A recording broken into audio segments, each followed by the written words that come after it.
우리 성도님 중에 한 분이 몇 년 전에 그 주말 농장 땅을 이제 조금 얻어서 수박 농사를 처음으로 지어 보셨다 그러더라고요. 생애 처음으로 농사를 지어보고 이제 수박을 심었는데 그 땅을 일구고 뭐 저도 잘 모르겠어요. 씨를 뿌리는지 하여튼 이제 뿌리고 심고 그리고 가꾸고 물 주고 돌보는 일을 하는데 어느 순간 때가 되니까 이렇게 이제 열매가 수박이 실제로 한 20통 정도 이렇게 이제 맺혀서 이제 커가는 걸 보는 일이 있었대요. 너무 신비하고 신나고 재밌어서 매일 그 저녁만 되면 이 아이들하고 같이 가서 구경하고 뭐 또 돌봐주고 이제 치울 거 있으면 치우고 하는 일을 매일 같이 하면서 이게 커가는 걸 보는 기쁨을 충분히 누렸다 그러더라고요. 이제 그러다가 이제나 저제나 이제 딸까 언제 딸까 이걸 언제 따야지 속이 시뻘겋게 잘 익었나 이제 이런 시기를 기다리고 있는데 어느 날 저녁에 아이들하고 한번 이제 가서 딱 봤더니 수박이 한 개도 안 남고 다 사라졌다는 거예요. 그게 그분이 이제 그걸로 주말 농장을 접게 된 계기라 그러시더라고요. 따기 일보 직전에 다 도둑을 맞아버린 거예요. 하나도 맛도 못 보고 그냥 끝나버린 거예요. 그러니까 그날 밤에 진짜 아이들하고 엉엉 울었다 그러더라고요. 이게 속상하잖아요. 이제 다 끝났는데 이제 정말 하루 이틀만 지나면 따서 뭐 나눠도 주고 먹기도 하고 할 텐데 그 얼마나 맛있게 보람 있게 즐겁게 먹겠습니까? 근데 그 직전에 하나도 먹지 못하고 이제 다 도둑을 맞아서 이제 다시는 주말 농장 안 하신다 하는 말씀 들었던 일이 있어요. 참 안타까운 일이기는 한데 이제 이게 뭐 그 사람의 생계나 아니면 뭐 이 빈곤의 문제하고 관계는 없는 것 같아요. 이제 그게 비록 작은 일이지만 어쨌든 뭐 속상함으로 이제 끝나기는 했는데 이제 이와 같은 일이 만약에 이제 농사 짓는 농부가 농사를 잘 지어놓고 거둘 때가 됐는데 뭐 요새는 그런 일 흔하진 않지만 이제 거둘 때가 됐는데 태풍이 와가지고 이제 하나도 거두지 못하고 다 그냥 물에 휩쓸려 내려가 버리는 일을 겪게 되는 일도 있고요.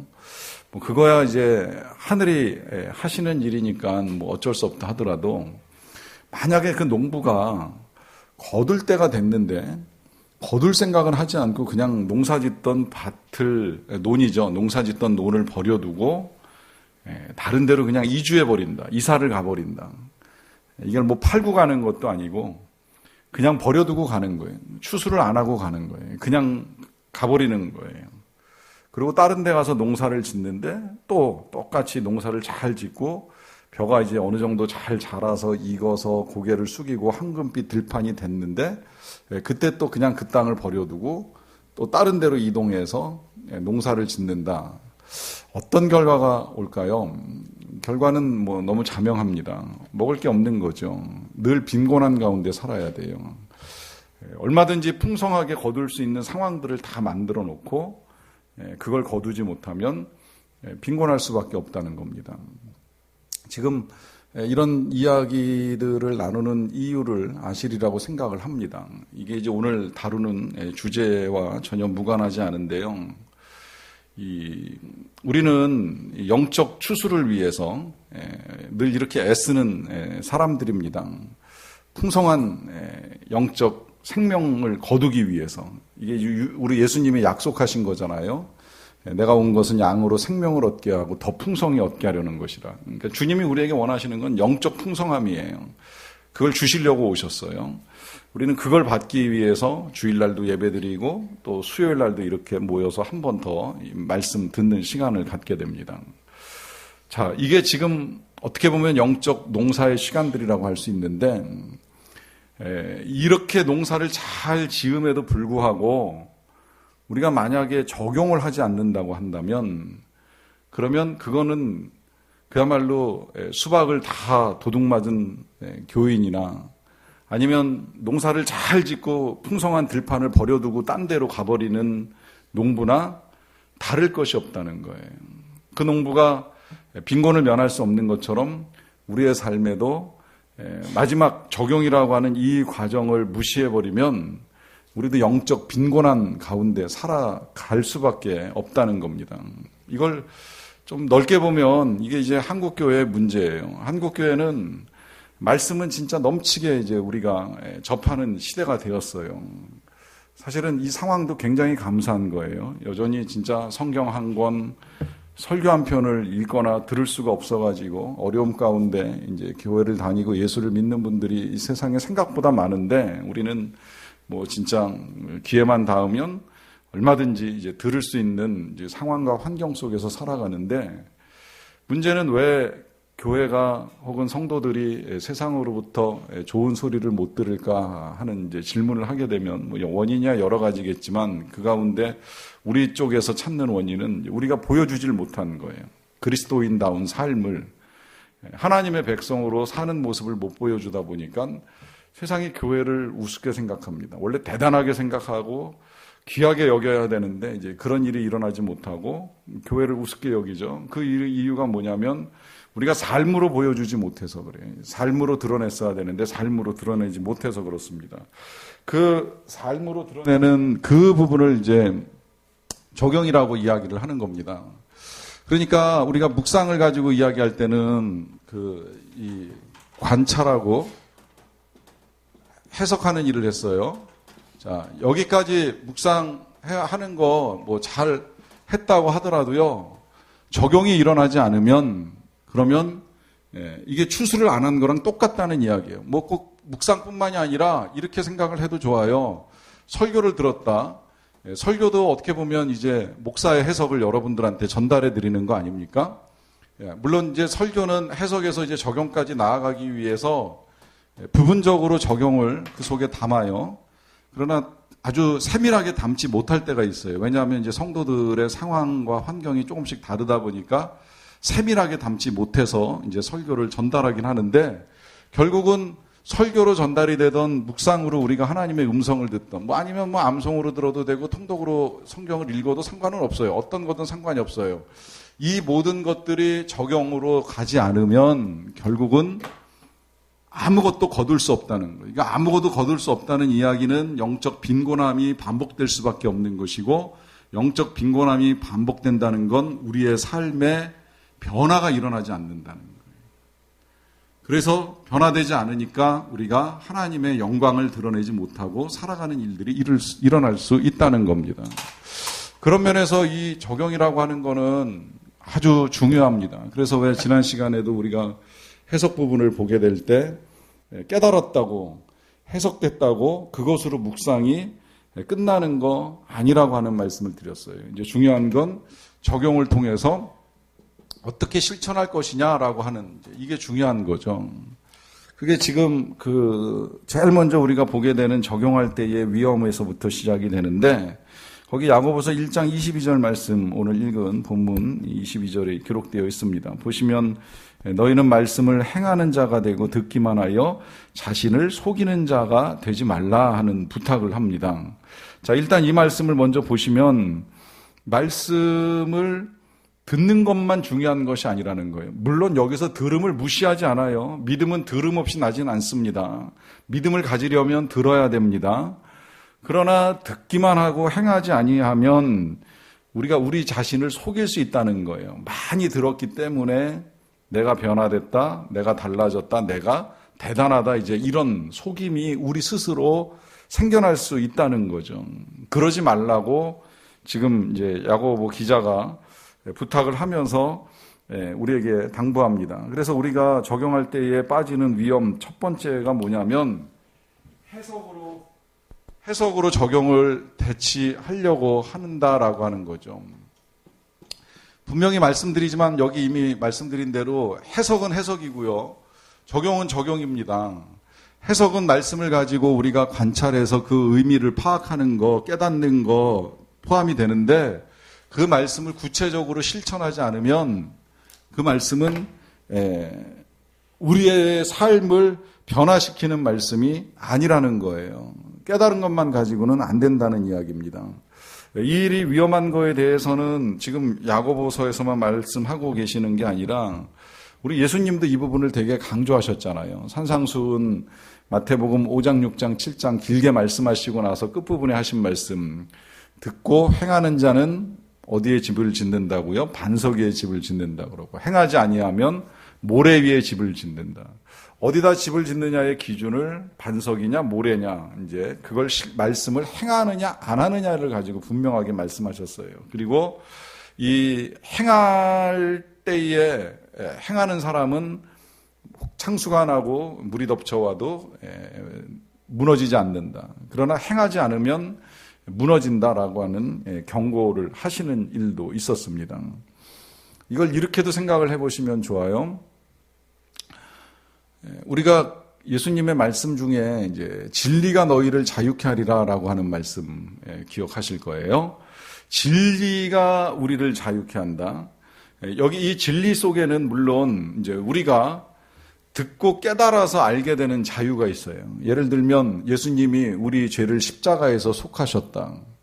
듣고 믿기만 하면 돼요. 우리가 할 거 아무것도 없어요. 뭐 믿는 게 할 것이라면 하는 것이고, 아무것도 할 거 없어서 우리의 죄가 용서됐다.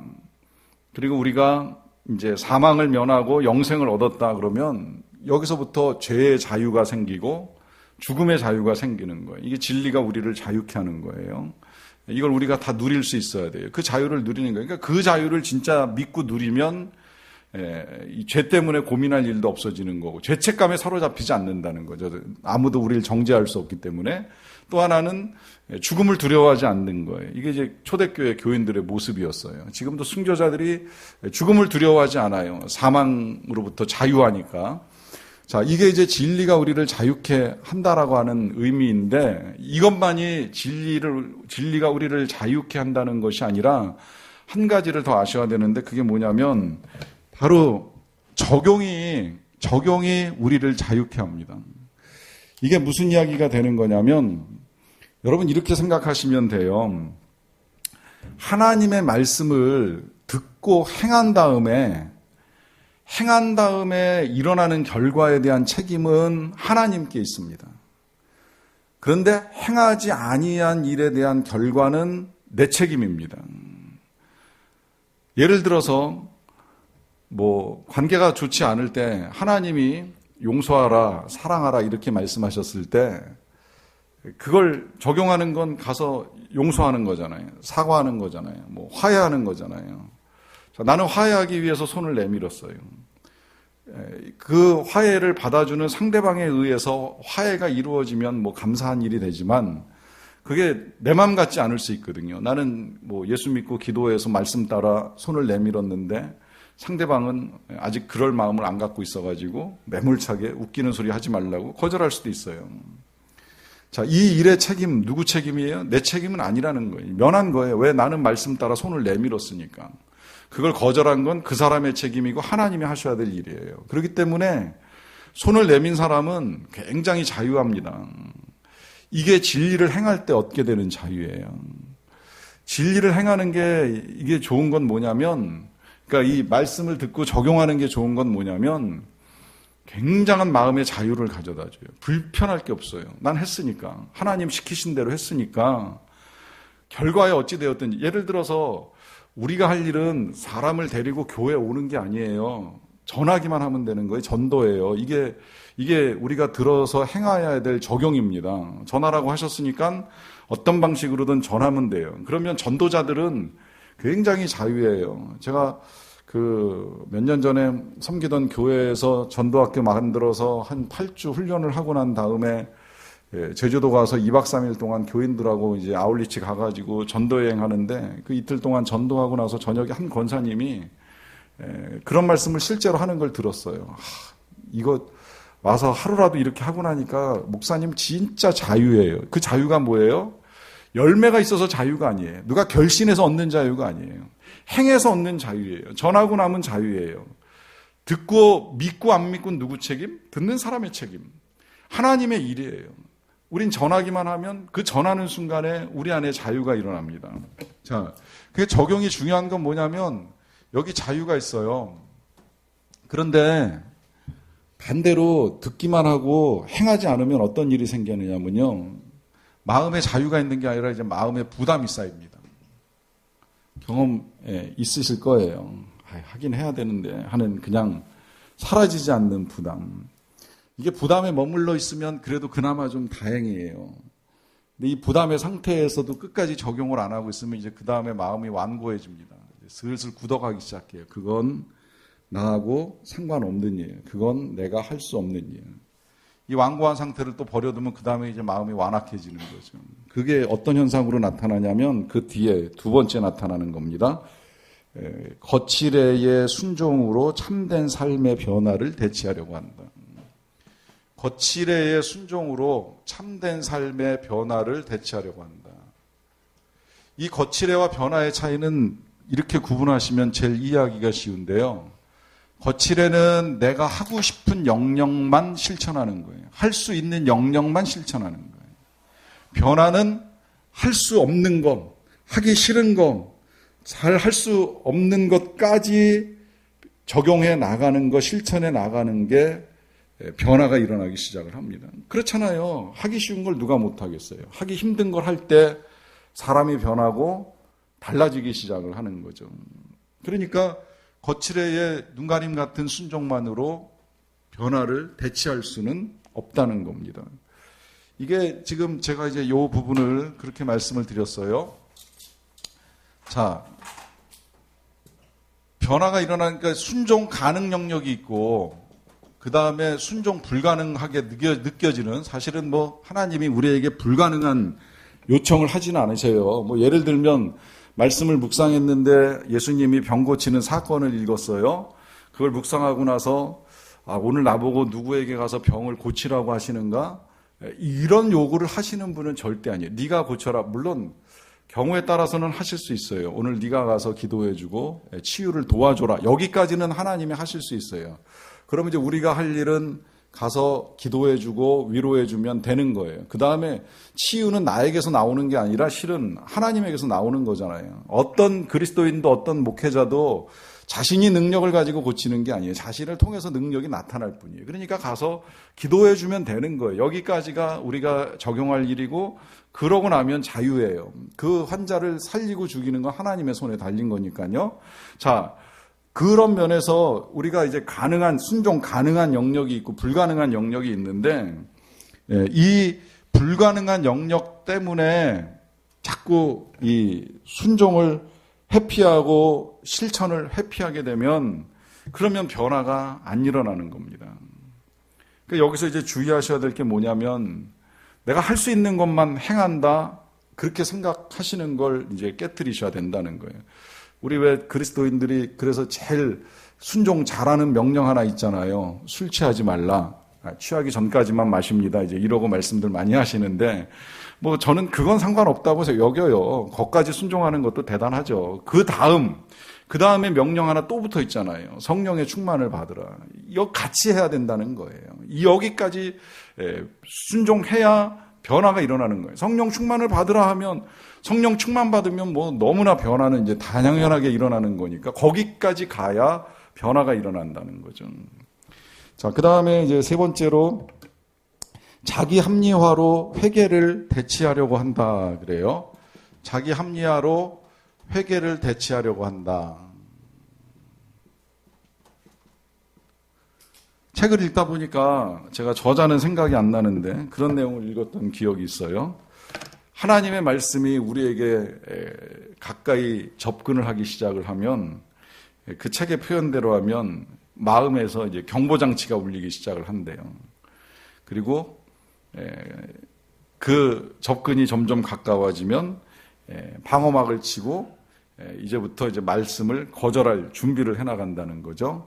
그래서 자기 방어 체제에 들어간다 하는 식의 표현을 읽은 일이 있는데, 이 자기 방어가 결국은 이제 합리화입니다.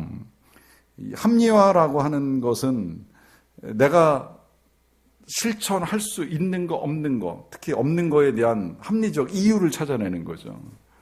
그래서 그 책이 말미에 그런 이야기도 쓰더라고요. 이 자기 합리화의 기술은 날이 갈수록 증대가 되는데, 그러다 보면 결국에 하나님의 말씀을 들을 때 다른 사람에게 적용하기는 너무나 쉬운데 나한테 적용하기 위해서는 적용할 수 없는 이유를 10가지 이상 찾아낼 수 있다고 할 정도로 우리에게 합리적인 이제 방어 기제들이 형성된다 하는 이야기를 합니다. 안타까운 건 이제 그런 일들이 결국은 지금 여기 표현하는 그대로 대치가 아니네요. 미안합니다. 대치가 아니라 회개를 거절한다라고 하는 거죠. 회개를 대치하게 만든다 하는 겁니다. 그 다음에 이제 네 번째, 감정적인 경험으로 의지적인 결단을 대치하려고 한다. 감정적인 경험으로 의지적인 결단. 감정적인 경험이라는 건 이제 그런 거예요. 말씀이 강하게 자극을 일으키게 되면 어떤 현상이 나타나게 되느냐면요. 때로 말씀을 들으면서 눈물이 날 때가 있어요. 어떻게 보면 이것도 잘 요새는 일어나지 않는 반응 가운데 한 가지인데, 요새는 또 말씀을 들으면 기쁨이 생겨날 때가 있어요. 웃길 때도 있고 즐거울 때도 있어요. 뭐 다 어떤 형태로든 뭐 그 반응 자체는 전 굉장히 좋게 생각합니다. 말씀을 들으면서 웃음으로 반응하시던 눈물로 반응하시던 저는 그런 반응 정말 좋아해요. 그러나 이제 우리가 그런 반응을 가질 때에 좀 조심하셔야 될 건 뭐냐면 그 경험만으로 내가 변화되는 건 아니라는 거예요. 거기서 더 나가서 의지적인 결단을 해야 됩니다.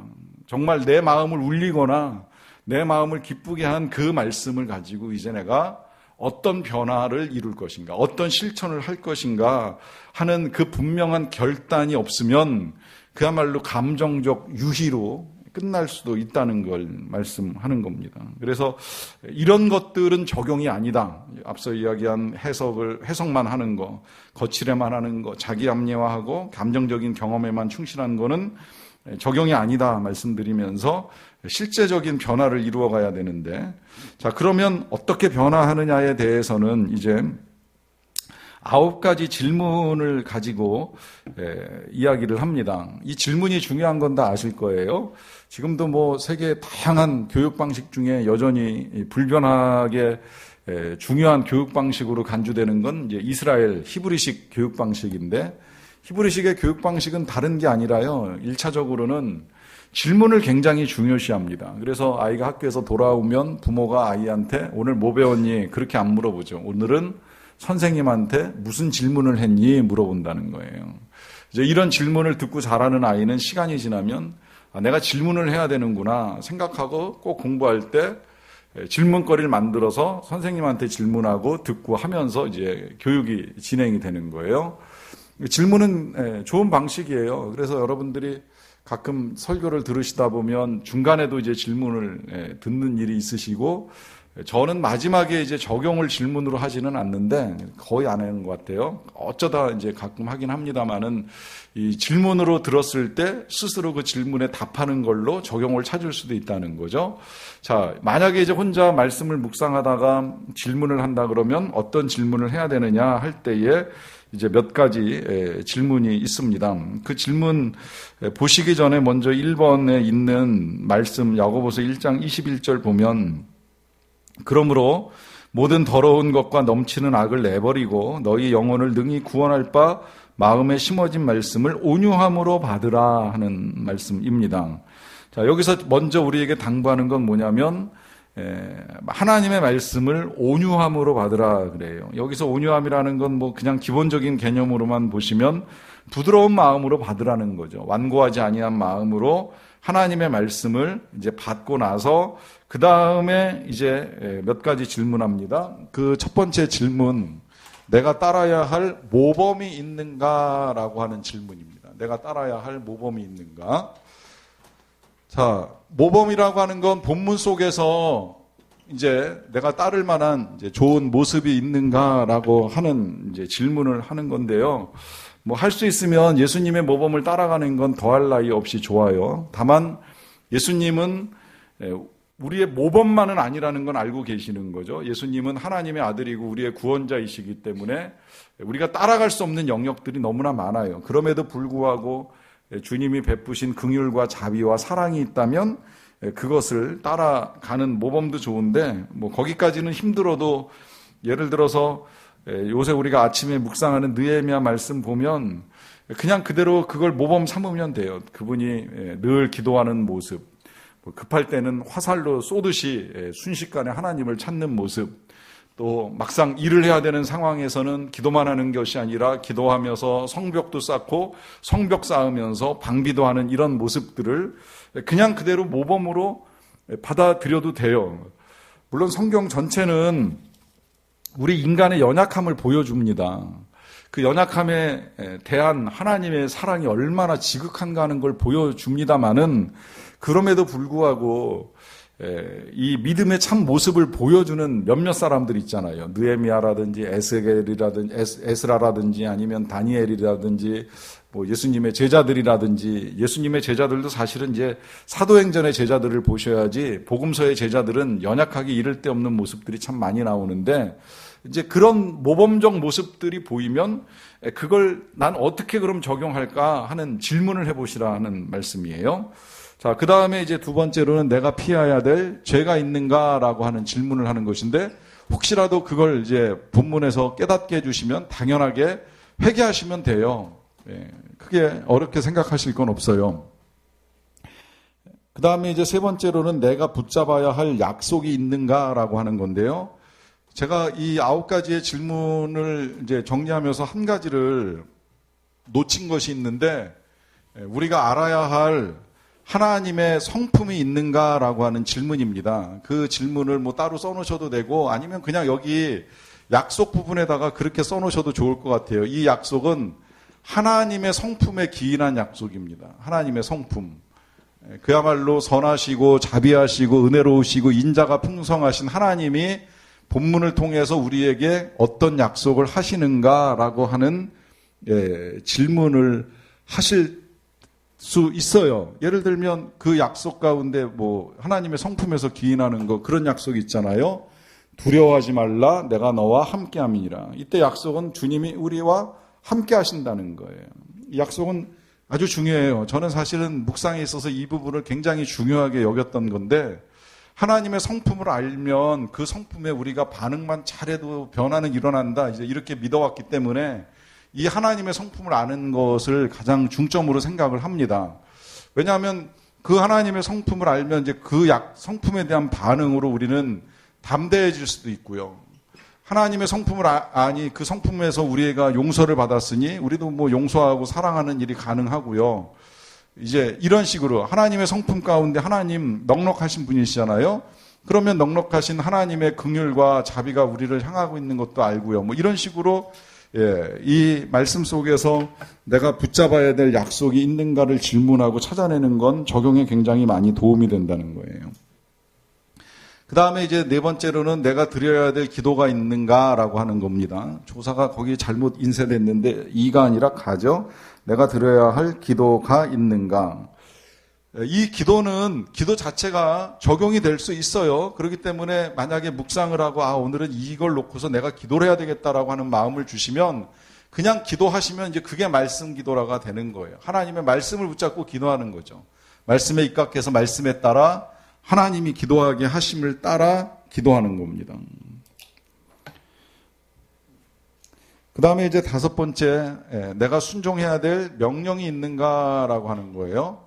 혹시 본문 속에서 하나님이 나에게 주시는 명령이 있는가. 그런데 이 명령은 단순히 이 말씀을 오늘 우리에게 하시는구나 해서 머무시는 것보다는 여기서 조금 더 나아가서 그럼 그 명령을 어떻게 실행해야 되느냐까지 한 번 더 질문을 하시면 좋아요. 그 질문은 이제 뒷페이지에서 조금 더 구체적으로 다뤄드리도록 할게요. 자, 그 다음에 이제 여섯 번째로 내가 구비하여야 할 조건이 있는가라고 하는 겁니다. 내가 구비하여야 될 조건이 있는가. 우리가 이 하나님의 백성, 하나님의 자녀가 되기 위해서 갖추어야 될 조건은 없어요. 그러나 우리의 신분은 하나님의 자녀일 뿐만 아니라 동시에 하나님 나라의 일꾼입니다. 특히 왜 묵상을 해야 되는가라고 하는 걸 전에 다룰 때 제가 그런 말씀을 드렸어요. 묵상의 궁극적 목적은 하나님의 나라를 위해서 우리가 준비된다는 말씀을 드렸습니다. 자, 그러면 하나님의 나라의 일꾼으로 하나님의 나라의 일을 감당하는 청지기로서 내가 뭘 구비해야 되나, 뭘 준비해야 되나, 이제 이 조건들을 본문 속에서 찾아 나가시는 겁니다. 그 다음에 이제 7번째로는 내가 외워야 할 구절이 있는가, 말씀이라고 해도 상관은 없고요. 그 구절을 찾는 겁니다. 예를 들면 지난 주일에 나눈 말씀 한 문장, 선하신 여호와여 사하옵소서라고 하는 그 한 구절, 오늘은 이 말씀 정말 하나님 나에게 주시는 말씀이다, 그렇게 음성이 들려오면 그냥 그런 건 외워버리셔도 되잖아요. 그리고 그 외운 걸 하루 종일 되뇌이셔도 돼요. 제가 어제 그런 하루를 보냈는데 그냥 그 구절을 계속 제 삶에 적용하면서 하루 종일 회개하는 마음으로 하루를 살았어요. 때로는 그런 구절들이 우리의 마음에 와닿을 때가 있어요. 아까 본 대로 정말 하나님이 두려워하지 말라 말씀하시면 그거 하루 종일 외우시면 되는 거예요. 계속 자신한테 명령하시고 말씀하셔야 돼요. 그럼 되는 거예요. 그 다음에 이제 8번째로 내가 고쳐야 할 교리적인 오류가 있는가라고 하는 건데요.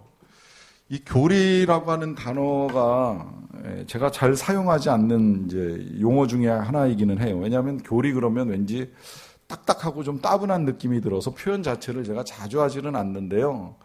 그렇다고 해서 여러분들이 이 교리를 가볍게 생각하거나 무시해서는 아니 됩니다. 실은 교리가 굉장히 중요합니다. 왜냐하면 교리라는 건 성경을 이제 우리가 이해할 수 있는 진리로 정리해 놓은 걸 교리라고 하는 것인데, 이 교리를 정확하게 알지 못하면 때로 오해하는 일들이 있어요.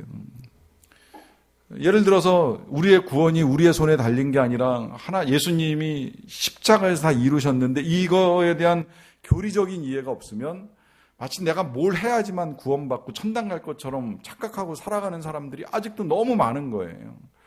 그 교리를 잘 모르고 있는 거예요. 그런데 어느 날 묵상을 하던 설교를 듣던 이게 내가 잘못 알고 있었구나 싶으면 그걸 이제 바르게 다시 이해하고 적용하는 일이 필요하다라고 하는 거죠. 그래서 내가 뭘 고쳐야 되나, 뭘 잘못 알고 있는 걸 바로잡아야 되나, 이제 이런 교리적인 오류를 바로잡는 일이 필요하고요.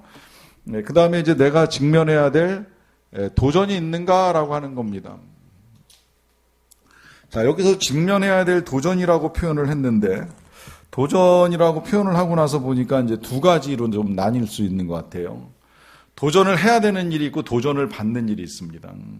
먼저 도전을 받는다는 건 이제 내가 윗사람의 위치에 있거나 챔피언의 위치에 있을 가능성이 많은 거고, 도전을 하는 건 누군가 내가 좀 한번 부딪혀 봐야 될 상대가 있다는 이야기잖아요.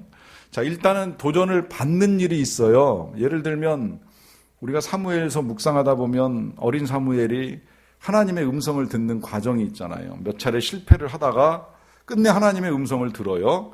처음에 엘리가 부른 줄 알고 쫓아갔다가 이제 아니라고 하는 이야기를 몇 차례 듣다가 설명 듣고 다시 하나님의 음성을 듣죠. 이런 거 읽으면 도전 받으셔야 돼요. 나도 좀 해보고 싶다. 잘못 듣더라도 한 서너 번 도전해 봐야 되겠다. 이게 우리가 지금 어린 사무엘한테 도전을 받는 겁니다. 반대로 거꾸로 이제 성인된, 그야말로 이제 사사가 된 사무엘한테는 우리가 도전해야죠. 우리가 감히 도전받았다고 말하면 건방진 거고, 우리가 이제 그분 수준으로 갈 수 있을지 없을지 도전해 보는 거예요. 여러분, 도전이 중요한 건 우리가 청소년들이나 청년들한테 그런 말 하잖아요. 해보지 않고 포기하지 말고, 되든지 안 되든지 일단 해봐라 하는 이야기 하잖아요. 여러분, 그렇다면 우리도 되든지 안 되든지 해보는 게 청년의 삶을 사는 거예요. 우리가 도전해 보는 거예요. 그 수준에 이를지 못 이를지는 그건 나중의 문제이고, 실패하더라도 해보는 용기가 우리에게 필요하다라고 하는 것입니다. 그래서 오늘 본문 가운데는 좀 이런 거 좀 한번 내가 시도해 봐야 되겠다, 도전해 봐야 되겠다 하는 것들 해보시는 것도 아주 유익합니다. 자, 그러면 이제 넘어가서 올바른 적용 위해서 어떻게 해야 될지 몇 가지를 조금 더 보도록 하겠습니다. 자, 일단 적용에 이르기 전까지 제일 먼저 하는 일은 말씀을 선택하는 일이에요. 자, 선택한다라고 하는 건 이제 오늘 나에게 주시는 말씀을 붙잡는 겁니다. 그 말씀이 제가 지난주에 말씀드렸죠.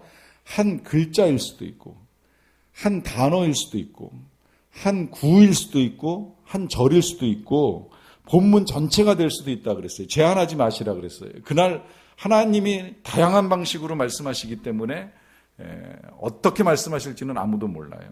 다만 이게 진짜 오늘 주님이 이제 나에게 주시는 말씀이구나 포커싱 하다가 이제 선택이 된 거 아닙니까? 그러면 이제 전체적인 문맥 속에서 그 하나를 붙잡고 그 다음에 질문하는 겁니다. 적용을 위해서 질문하는 거예요. 어떻게 질문하는지 지금 9가지 질문을 받잖아요. 그런데 아마도 또 묵상의 자리에 계시다면 이 9가지 질문 이거 어제 공부한 거 꺼내놓고 이렇게 보시기가 쉽지 않을 거예요. 다 생각 안 나면 이렇게 하셔도 돼요. 이 말씀 가지고 제가 무엇을 할까요? 이 말씀 가지고 제가 어떻게 할까요? 이 말씀 가지고 제가 누구에게 할까요? 한 3가지 정도만 하면 돼요. 언제 어디서는 질문 안 하셔도 돼요. 왜도 질문 안 하셔도 돼요. 왜는 이미 묵상 중에 해석이 됐든지 아니면 하다 보면 깨닫게 해주시기 때문에 왜는 질문 안 하셔도 돼요. 여러분 그것도 왜 질문하는 것도 좀 이상하잖아요. 하나님이 하라고 명하시는데 왜 해야 돼요? 이러면 또 이것도 뭔가 좀 이상하잖아요. 그러니까 왜 하실 필요 없어요. 그리고 언제 어디서 이거는 해도 되고 안 해도 되는데 어떤 경우에는 하나님이 숨겨놨다가 하루 중에 여기다 지금 여기서 이때다 이렇게 보여주시거나 알려주시는 때가 있어서 굳이 안 하셔도 상관없어요. 그런데 뭘 할까요? 어떻게 할까요? 누구에게 할까요? 정도는 좀 물어봐줘도 좋을 것 같아요. 질문하시면 하나님이 구체적으로 이제 답을 주십니다. 그리고 이제 3번째로 적용의 결과를 우리의 눈으로 확인할 수 있어야 된다는 거예요. 그러니까 2번째는 질문을 하는 일이고 3번째는 이제 확인을 하는 일인데 그게 했는지 안 했는지를 점검할 수 있는 적용이 되어야 된다는 거예요. 사실 그래서 점검하기 제일 좋은 거는 저녁에 일기를 쓰시는 게 제일 좋은데 일기를 쓰면 내가 아침에 묵상한 걸 오늘 행했는지 안 했는지를 이제 정확하게 가늠이 되거든요. 일기를 안 쓰셔도 눈으로 확인이 안 되면 적용을 잘못했다고 생각을 하셔도 틀리지는 않아요. 아무 일도 일어나지 않은 건 우리가 아무것도 안 한 거예요. 그러니까 뭘 했는지에 대한 확인이 가능해야 되고 이 확인이 중요한 건 왜 그러냐면 이게 이제 훈련의 과정입니다. 묵상이 단순히 묵상으로만 끝나는 게 아니라요. 묵상은 하나님의 음성을 듣는 거잖아요. 듣고 난 다음에 이제 행하잖아요. 자, 사실은 이 행함이라고 하는 게 그냥 이루어지는 것이 아니라 이게 사실 맨 마지막에 다룰 부분인데 오늘 이 행함이 저가 혼자서 일어나는 게 아니라 내 안에 계시는 예수 그리스도와 함께 혹은 성령님과 함께라고 생각을 하셔도 틀리진 않아요. 자, 행하잖아요. 그리고 확인하잖아요. 자, 이 일이 반복되면서 어떤 일이 일어나는 거냐면 내가 주님과의 여기서부터 이제 벌써 연합이 시작이 된 거예요. 그리고 확인하고 다시 또 묵상하고 하는 이 일이 반복되어 나갈 때 여기서부터 이게 진짜 동행이 되는 거예요. 동행이 되면 그 다음에 여기서부터 무슨 일이 일어나는 거냐면 여기서부터 하나님 나라의 일들이 진행이 되는 거예요. 그래서 시작은 묵상으로 시작을 하지만 하나님 나라를 위해서 준비되는 것이 묵상이라고 말씀드리는 이유가 여기에 있습니다. 그리고 하나님 나라의 일들이 이루어지는 이 과정 중에 하나님이 비전도 보여주시고 또 감당할 수 있는 능력도 더하여 주시고 하면서 우리가 하나님의 나라를 위해서 쓰임받게 되는 거예요. 그래서 이제 이 과정들이 중요해지는 겁니다. 자, 적용의 3가지 비법이라고 표현을 했는데 그 비법은 이렇게 말씀드릴 수 있을 것 같아요. 거기 영어로 다 설명은 되어 있는데요. 일단 개인적이어야 됩니다. 나 개인한테 적용할 수 있는 거. 내가 할 수 있는 거. 2번째로는 프랙티컬, 구체적이어야 된다. 실제적이어야 된다. 어떻게 표현해도 상관은 없어요. 구체적이고 실제적이어야 된다라고 하는 것이고요. 그 다음에 3번째로는 가능해야 된다. 자, 실천할 수도 없는 거를 가지고 적용할 수는 없다라고 하는 의미가 되는 건데, 자, 그러면 이 3가지 조금 어렵기는 합니다만은 이제 개인적이고 실제적이고 가능한 이거를 어떻게 하느냐라고 했을 때 어려운 걸 한 가지로 해치우는 가장 좋은 방법, 제가 자주 사용합니다만은 개수화시키는 겁니다. 개수화시킨다는 것은 숫자화시킨다는 의미인 줄 아실 거예요.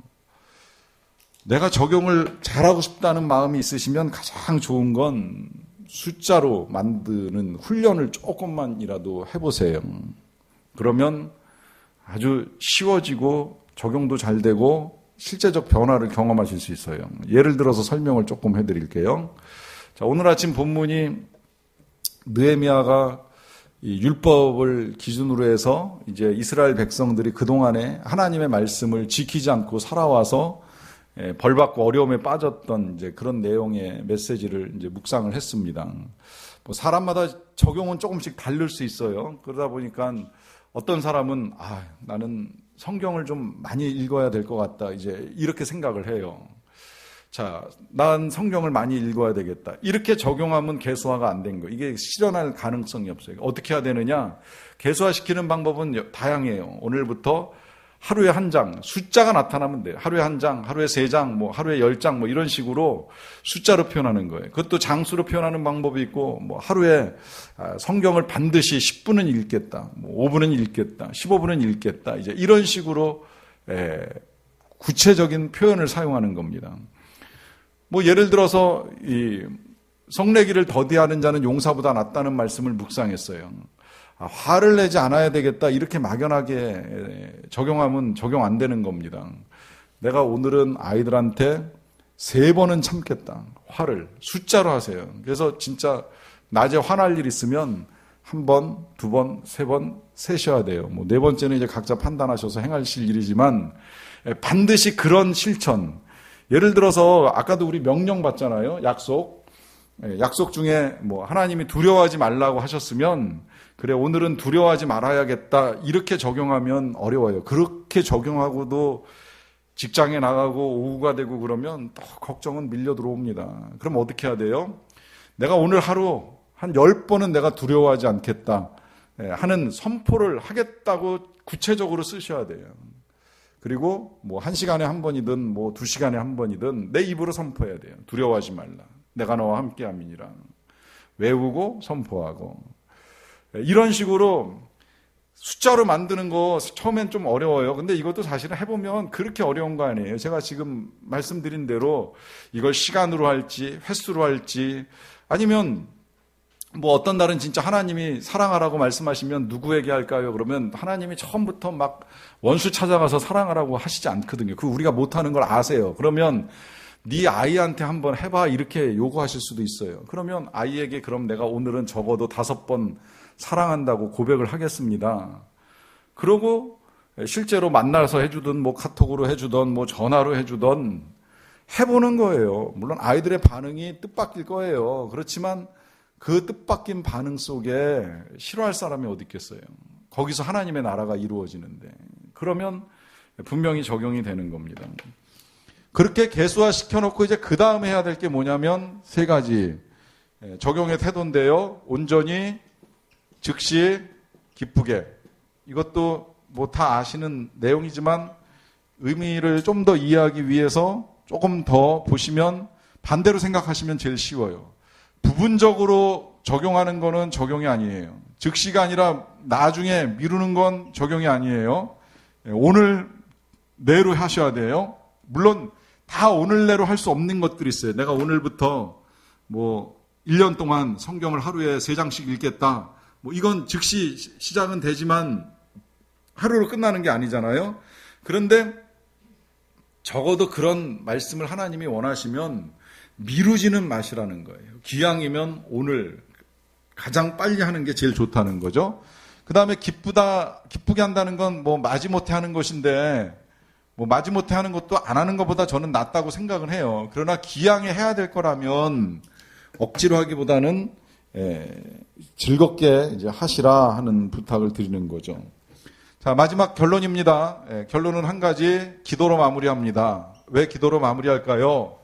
다 해도 사실은 힘들어요. 아침에 써놔도 잊어버리고 또 막상 하려고 하면 용기도 안 날 때도 있고요. 힘들 때도 있어요. 상황이 뒷받침 안 될 때도 있어요. 그러니 어떻게 해야 돼요? 도와달라고 기도하셔야 돼요. 내 힘으로 안 된다고 고백하셔야 돼요. 주님이 그 마음을 달라고, 능력을 달라고, 할 수 있게 달라고 기도하셔야 됩니다. 내가 하는 것이 아니라 내 안에 주님께서 성령께서 하실 수 있도록 그때 말씀의 놀라운 능력이 나타나고 우리의 삶의 변화가 이루어집니다.